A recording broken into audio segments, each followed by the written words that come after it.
All right, this is about to be a great conversation. So first, we'll go down. You can just introduce yourselves. We'll start with Dr. Mia. Tell people a little bit about who you are and where you're from. Hi, so I'm Dr. Mia at Egbele Wellness Center in Birmingham, Alabama. I'm a board certified gynecologist. So we take care of women and adolescents, but we also take care of men and women for total wellness so that you can live well, age well, and experience everlasting intimacy. Everlasting. My name is Ariel Fuller. I am the co-owner of two companies. First, BMWK Enterprise, where we are the home of formerly Black and Married with Kids, and Dunamis Woman Enterprise, where my mom and we guide women of faith on how to heal within the depths of their souls so they can ignite their power through prayer and spiritual warfare and transform their life and relationships. So that's what we do, and I love it. Hello, how's everybody doing? All right, my name is Ephraim Egbele, and me and my wife, Rita, we founded EFS Group PLLC, a fractional CFO company that helps clients manage their money so they can scale their businesses with confidence. Happy to be here. All right. Now, I wanted to have this conversation. We did this in June, and it worked so well, I was like, I want to do it and bring it back because we talk about, and we talked about a couple times, some speakers have talked about how you use your business as a catalyst for wealth. A catalyst for what? Wealth, right? So one of the things I want to talk about is give you real life examples of people here in the room. These ain't like mythical people. These ain't YouTube people. These ain't scamming people. These people I know, I seen their revenue, I seen their numbers about how they're generating this money in their business and then some of the things they're doing with that money. And they've agreed to talk about it. Is that cool with y'all? All right, y'all a little bit nosy? All right, let's see if y'all just keep it real. So I want to talk about that, right? And I asked kind of each of them, they got some different things going on. Let's start with Dr. Mia, right? Because how long have you had to practice now? Since 2010, so 13 years. Okay, so give it up for that. Longevity and consistency is a big deal. How many of y'all know you ain't guaranteed to make it 1 year or 3 years? But yeah, 13. All right. So one of the things I loved is how you guys had catapulted from the practice to then actual ownership of the facility that you're in. Can you talk about that a little bit? Yes, so back in 2010, we started with like 2 rooms, 2 patient rooms, and then in 2014, we leased another building that was about 6 rooms, and then after Lamar and Ronnie bought their building and brought to light that is an opportunity for us, in 2021, we closed on a building with 11 patient rooms. Give it up. And y'all know what I love about that. So Dr. Mia's like, hey, after Lamar and Ronnie bought their building, but we bought our building because another mastermind member or collaborative member, Cal and Renee, bought their building. Like yesterday I had a slide, we were talking about proximity to success. Like that's it. What if I told you it's stuff in your grasp right now that you can reach out and hold, but it's like you blindfolded and just don't know where it is to pick up. So good. We'll go a little bit deeper than that too.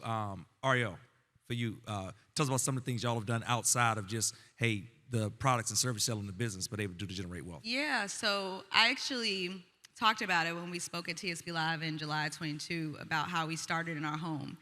And my mom trained our home into a healing house. And women were coming for a transition. And when we left this stage in July, we were saying we wanted to get a house of healing. So that October, we closed on a house of healing. And that was our first time of actually using our wealth to acquire something. And so that house has been renovated. And then in November of this year, we closed on our new office building. And so right now, people are putting up furniture in that office space for our team of 10, and they were working out of our home. So that's huge because when we did our first outside hire, I was nervous. I was like, I don't know if they know we working in the home. Like, that's awkward, you know? But to have them in an office space now and to have them move in next week will be something monumental for us. Give it up. All right, Ephraim, right? One of the reasons I asked Ephraim, because Ephraim used his business to recently spin off another business and then make money with that business, right? Can you talk about that? Yeah, so how many accountants are in the building? Money gang, right? So, as accountants, whenever we're doing our thing, we could be doing taxes, bookkeeping, but everyone looks at us as the epicenter of everything financial, right? So early on in my career, I was doing all kinds of different financial services, even credit repair, right? And I knew that that wasn't for me and that wasn't what I was great at. So when I joined the mastermind, one of the things that I started to really do is focus on what am I great at? You know, what are the things that can really give value and I can dive deeper with our clients? And one of the things that we did recently was we spin off a bookkeeping company, right? And this bookkeeping company is interesting because there was a space that we were in where we were like, you know what? There's a certain kind of client that we want to work with, and everybody else we kind of just want to turn away. But then when I went to Anguilla in December 2022, I think.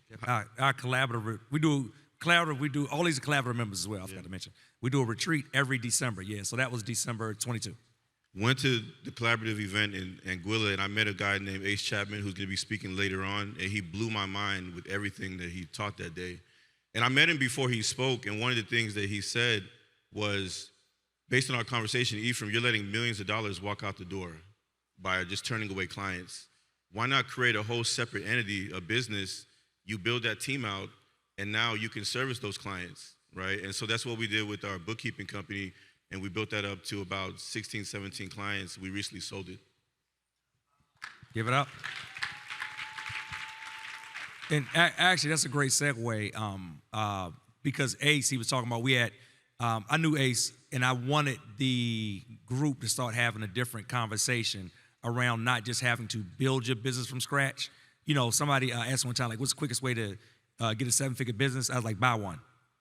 That literally is the quickest. You could have a seven-figure business tomorrow if you can close a deal and transaction. And a seven-figure business does not cost you seven figures, right? Just like your house. If you got $1 million house, you don't pay $1 million for $1 million house, right? So we had Ace come down and talk. But we said that we did that December 2022, a little bit over a year ago. And since people have been asking me, because they heard about what happened, can you do this? So tonight, Ace will be speaking on the stage about how you can drastically grow through building. And you do not have to have a ton of money, because he's going to talk about some no money down deals he did. How much money down? No money down deals he did that you could do to grow your business, to get bigger, or like Ephraim did, right, to actually grow it and then exit. What if you could do a few $100,000 extra every year off of doing an exit out of your business or a different part of your business you grow? Would you be interested in that? All right, you got to come tonight, check it out. All right, so for you guys, because all of you have had some success in doing certain things, like the future of you, what are some of the things you look to do in the future as it comes to, hey, revenue's coming to the business, and this is the further vision of what we want to do? Is it more of the same of what you've been doing, or do you have some other ideas as well? Anyone you can take. I'll start. So since we've been growing with patients and with staff and with team, one of the first things we did was brought billing in because we were using an outsourced company and they were not collecting all of our money and they were writing a lot of it off.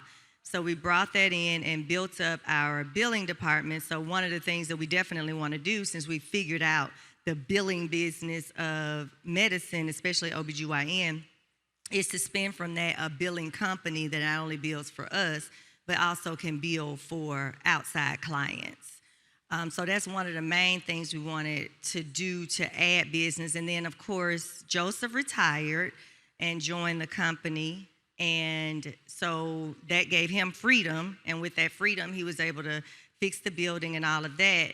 But also that has allowed him to use funds for other businesses, like he's starting his cigar lounge and he's doing some other developmental things, so we can use the money that we earn from Egbele. All right. Give it up for Joseph in the front. New cigar lounge coming to Birmingham soon. All right.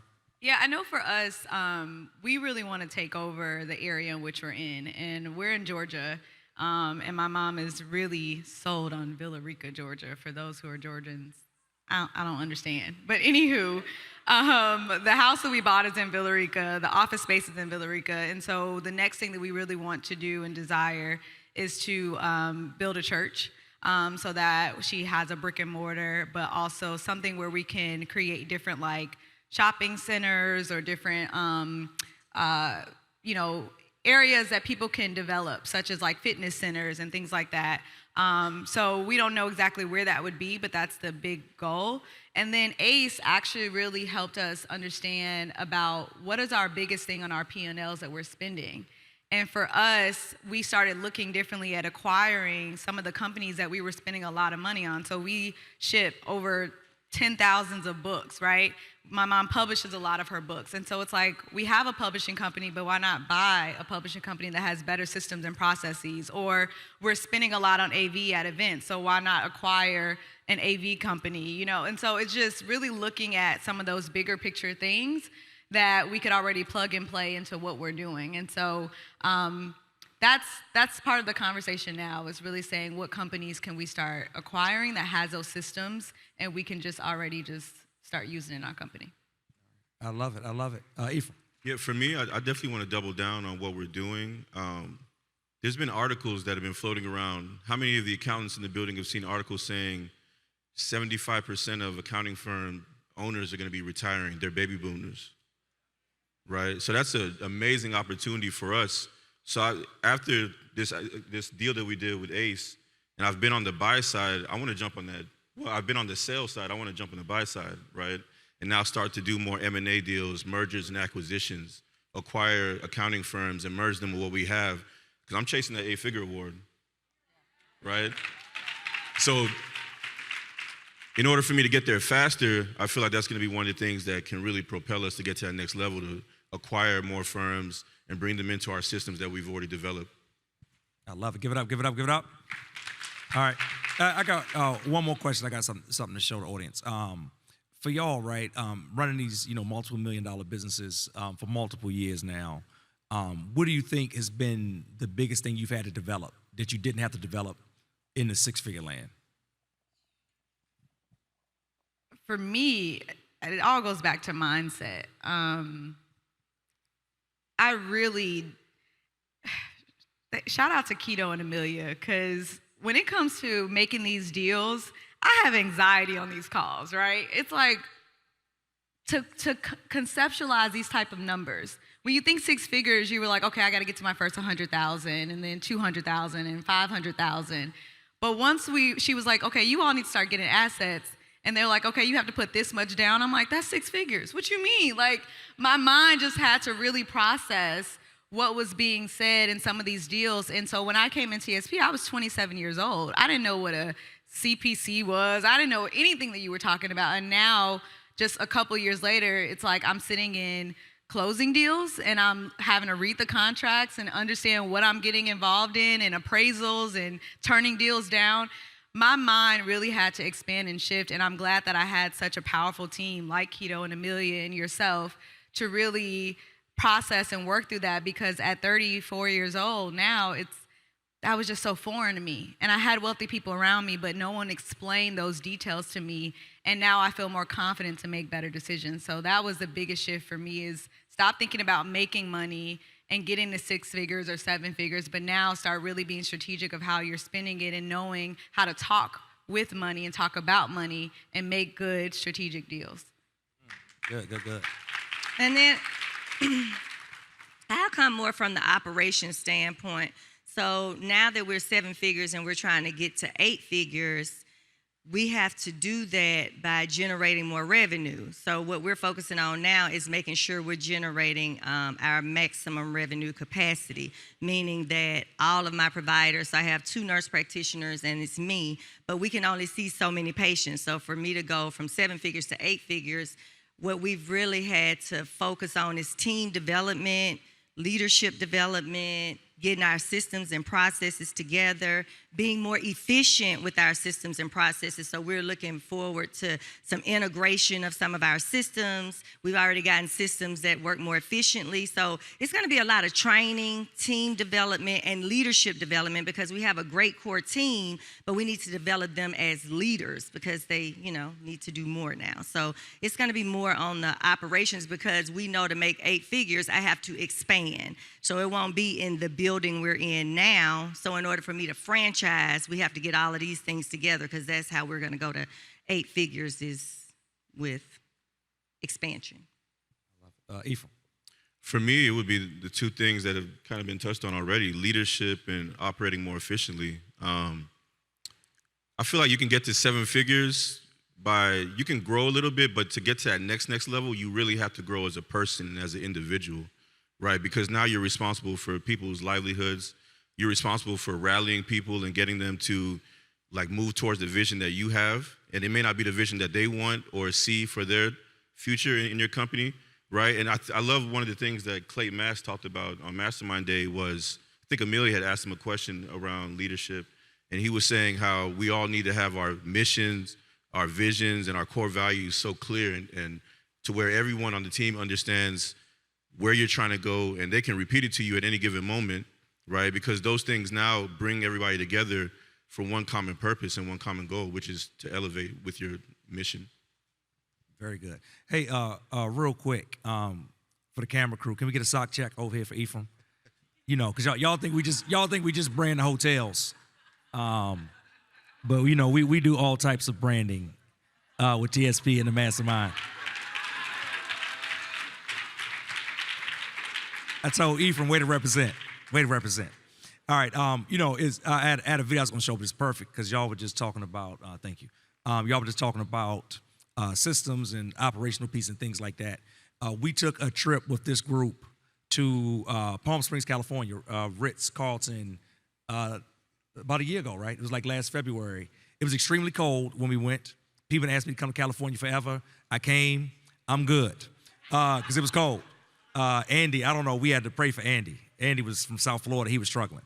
But this is what that look. Y'all want to see what it look like?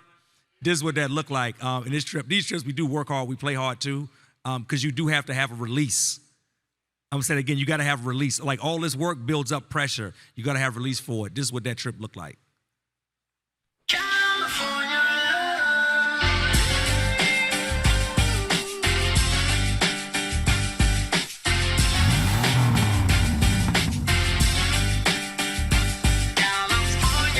Tyler, creator and founder of Traffic Sales and Profit. We're here in Palm Springs, California at the Ritz-Carlton as we take our TSP Collaborative members into a full in-depth weekend to understand what it's like to create a luxury experience. Not just a luxury experience, but we're learning directly from Ritz-Carlton about how they institute service levels, how they institute company culture, about how they create a truly memorable experience from the time you hit the door until the moment that you leave so that we can implement it in all of our businesses as well.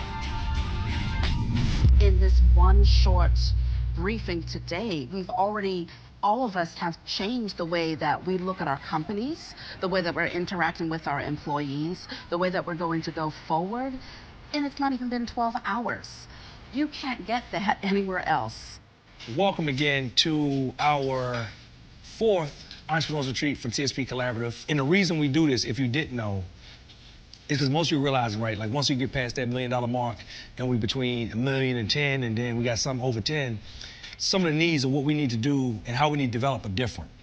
My tenure with TSP over the last 5 years has given me a drive and a motivation to get my business to a certain plateau. And now that we have arrived at that plateau, this leadership training is really provided at an impeccable time for me to now build upon. You know, it's not intervention, but it's actually prevention, that I will not go backwards, but I will steadily progress forward. We find that getting to that next level a lot of times then requires us to develop team, requires us to not just develop the people around us, but also develop ourselves as better leaders. It's more about how can I create a vision that then I can get other people wrapped around that vision and moving towards making that vision and that mission actually happen. So that's why we like to bring y'all to the world's, best companies, best in class, some of the world's largest companies, to learn exactly how they're doing it, so we can take the pieces that they do and figure out how to implement them in our own companies and business.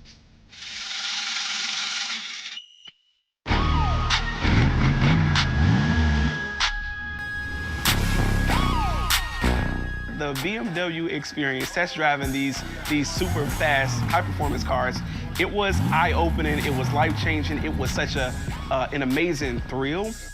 This whole time has been work, but then we had a chance to, relax and have fun, and I think that's what these collaborative trips are all about. You have, instead of everything being about business, you do one day of business and then the next day it's about collaborating, having fun, connecting with people and just kicking back, We just don't want to teach and train entrepreneurs how to get from 1 million to 10 and from 10 to 25, 50, or even 100. We want them to do it together. That's the thing. How can you build a relationship so that when you need millions of dollars in capital or investment, we don't always have to go to the banks or to funding people, venture capitalists to get it. We have it all within this network, and everything that we need is in this room. So that was that one. We do a field trip with a collaborative. Thank you. We do a field trip with a collaborative every year.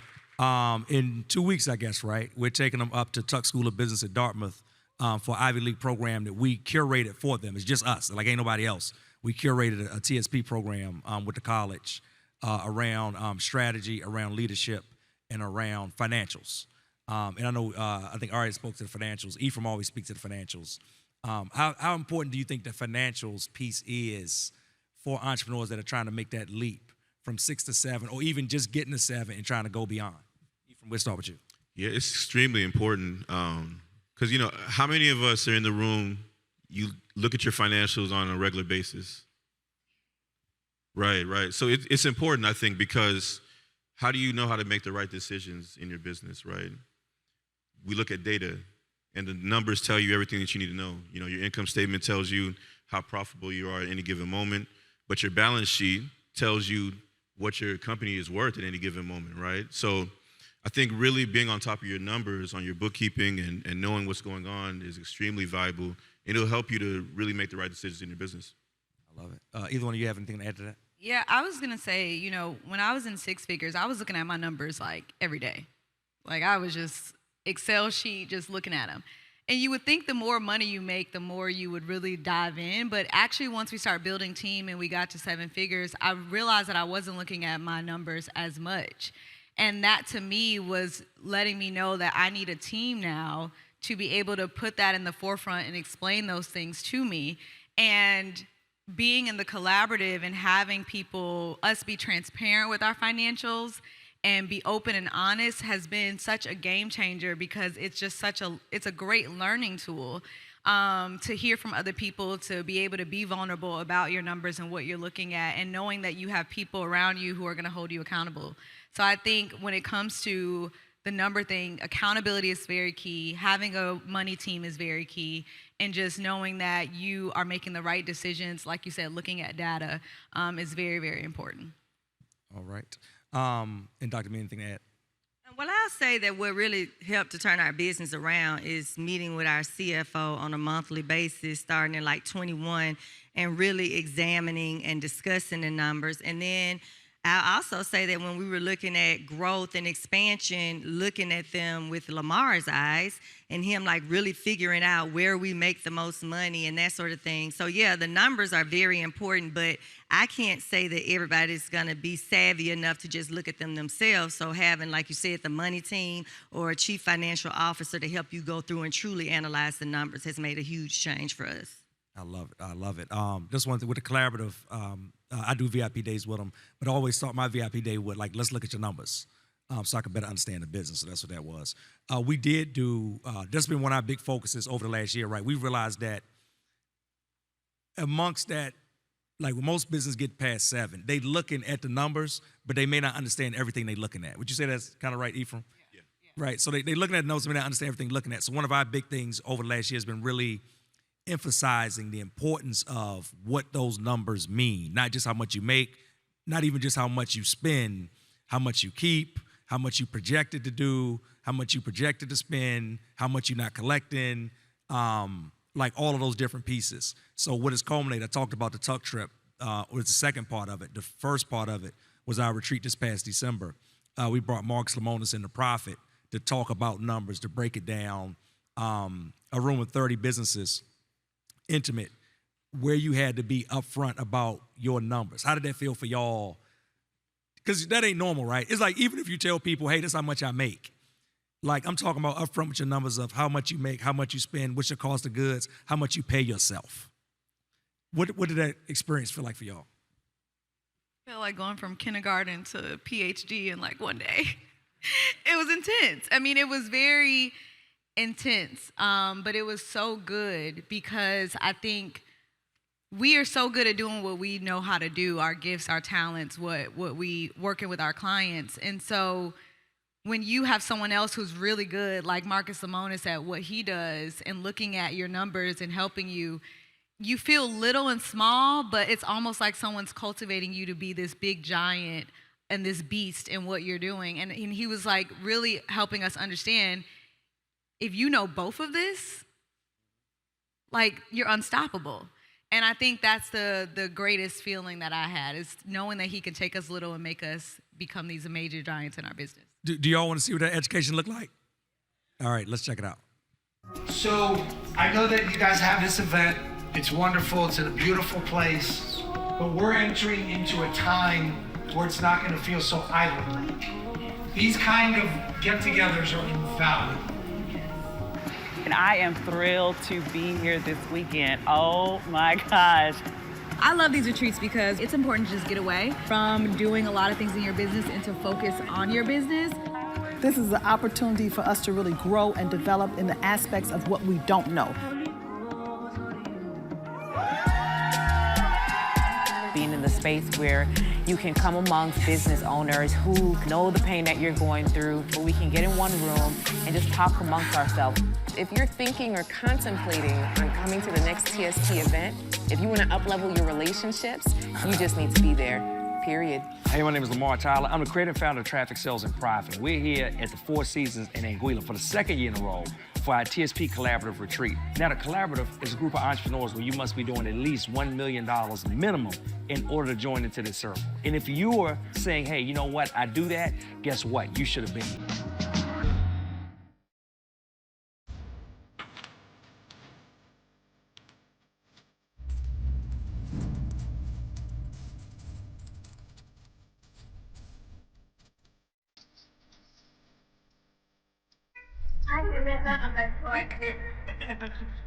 So what Lamar and Ronnie Tyler have created for us is like a microcosm, a community, a bubble of just good people that want to see you win. I just got to start off by saying this. First and foremost, like, I have realized that the relationships have been built during these collaborative trips. So the collaborative itself is amazing, but there's something special about making it to the actual trips and the actual retreats because of the relationships that are formed and all the bonding that happens, and really all the crazy downloads that we receive during these trips. It's been incredible. Yes. Amazing. You can look at the backdrop and that's enough right there, but we had our first collaborative meeting and the information was phenomenal. I know, because they have the opportunity for each business to share and to pour into one another. So that was very good. Strategies, ideas, experience, not some theories, principles that can work for not just us, but for anybody who practices them. And as a result of that, we're thinking just because of this first meeting, and we haven't even talked about Marcus. All right. Just from this meeting alone, we believe that we can take these ideas and strategies and promote our business and improve it for this upcoming fiscal and calendar year. So often we want to franchise, build, grow. Say, whoa, whoa, whoa, whoa, whoa. Have we gotten everything out of the business that we can? If you know your numbers, you're unstoppable, okay? I'd love to come back maybe next time, and we'll do something like this, because this is frustrating for people. It's intimidating for people, and nobody wants to stand up in front of a room and answer questions rapid fire. But if you want investors and you want to sell your business, you better start practicing. Because people smell weakness. Most people don't know this. This group better know this.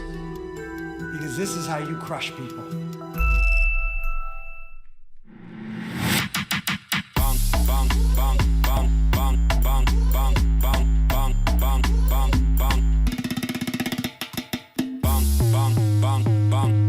The only way that you are going to make more money is to understand this term of the day. This exists nowhere on Google. I made it up, but I use it everywhere. Maximum revenue capacity. It is my absolute most favorite term in the whole world. So, Ephraim, as a CPA, I want to know if you got value from today's conversation with Marcus Lemonis. And what do you think the other members of the collaborative, right, that you set the tables with, what do you think they pulled away from it? I got immense value. You know, some of the things that I learned today, right, cost of goods sold and cost of sales, right? As service-based businesses, really knowing your cost of sales and making sure that that's on your profit and loss statement. Balance sheet, knowing that like the back of your hand. Your maximum revenue capacity, right? That's something that Marcus Lemonis really taught us about today. So all those things are so important. And accrual accounting, because a lot of us, we do our accounting, our bookkeeping on cash basis. Cash basis, yeah. Right, but switching over to accrual so we can see everything that's owed to us and everything we owe our vendors, all those things are extremely important. He literally had us break down our entire business number-wise, from our P&L to our balance sheet, and it was like a breath of fresh air to have someone break that down in such an easy, relatable way, to look at my numbers and know what it is that we're doing in business. This meeting here in Anguilla was absolutely amazing. We just finished our session with Marcus Lemonis. He grilled us, y'all. He grilled us, but it was absolutely what we needed. So he broke down our numbers to make sure that in the new year, we're thinking about profit. It's one thing to be a business owner, but it's another thing to be a profitable business owner. This journey in entrepreneurship has been so much better since I've joined this community. I could not imagine of doing it without it. You know, honestly, it's exactly what we need in this community. We need to be pushing those next levels because there's so many disparities in terms of Black businesses. We got a lot of work to do.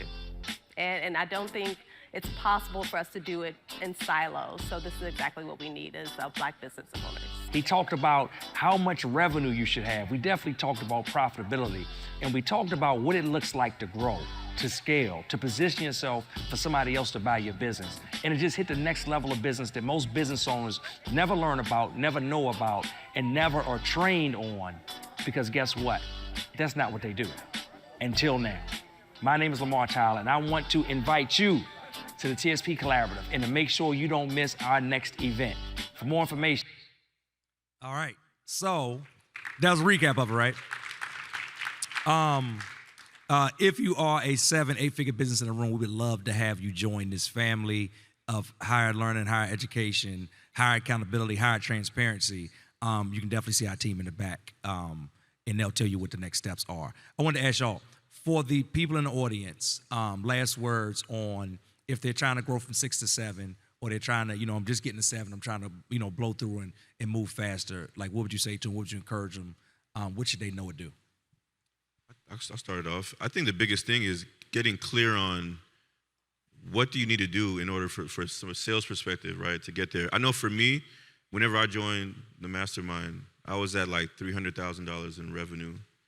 And I was like, I saw everyone get that 6 and 7 figures awards, and I said I needed that award, right? So when I got back from the conference, I was like, how can I get that award? So I really looked at my average order value, how much on average am I selling each of the services? And then since I have a recurring revenue business, how many clients do I need to work on? And then once I got that number and I was crystal clear on that, I was like, okay, I really only need X amount of clients, and I already have a certain amount of revenue already, so it's really only half of that I need to get. So once I got really clear on what I needed to do, I started going to work on getting those clients and servicing them at a high level. And that was how I was able to get to 7. Good stuff. Give it up, y'all. All right, Ariel. Yeah, I'll speak to more so the 7-figure business owners. It surprises me every time I come to this event and there's 7-figure business owners here that are not in the collaborative. And Marcus Lemonis, that trip was worth the collaborative investment alone. And I always say to you when we have collaborative retreats, like, I cannot believe people miss this event, because the knowledge that Ritz-Carlton and everyone drops, those businesses are so much bigger than ours. And I felt like I could not have sustained 7 figures this year if I wasn't in the collaborative. I would not be able to get to 8 figures if I'm not in the collaborative. I don't even feel confident that we can even build something sustainable for our legacy and for my niece and for my children if I'm not in the collaborative. So if you're sitting there at 7 figures already, don't think that you're the best. Don't think that you're the best. This collaborative is going to make you a beast and make you better. And that's all I have to say. It's crazy. Thank you. Dr. Mia?